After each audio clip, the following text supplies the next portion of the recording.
बहुत ही जल्द कुछ बड़ा होने वाला है और उसकी आहट अभी से सुनाई दे रही है। वो इसलिए क्योंकि ट्रंप के जीतने के बाद से ही ईरान लगातार अंदर ही अंदर अपनी सैन्य ताकत को चौगुना करने में लगा हुआ है। हालांकि कई रिपोर्ट्स में ये बात कही गई थी कि इजराइल और अमेरिका ईरान के परमाणु ठिकानों पर हमला कर सकते हैं, लेकिन ईरान ने भी इजराइल और अमेरिका को सबक सिखाने के लिए अपनी कमर कस ली है। दरअसल ईरान ने इस साल की शुरुआत से अभी तक कई सैन्य अभ्यास किए हैं। इसके अलावा उसने अपने सैन्य बेड़े में कई घातक मिसाइलों और ड्रोन्स को शामिल किया है।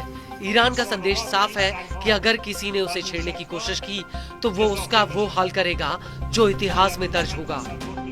और अब इसी कड़ी में ईरान ने अपना सबसे भारी और सबसे बड़ा ड्रोन दुनिया के सामने पेश किया है। ईरान ने इस ड्रोन का नाम गाजा रखा है। उसका कहना है कि गाजा ड्रोन फिलिस्तीनियों के सम्मान में है। मिडिल ईस्ट के मौजूदा हालातों को देखकर ईरानी सेना के लिए गाजा ड्रोन एक बहुत बड़ा हथियार है।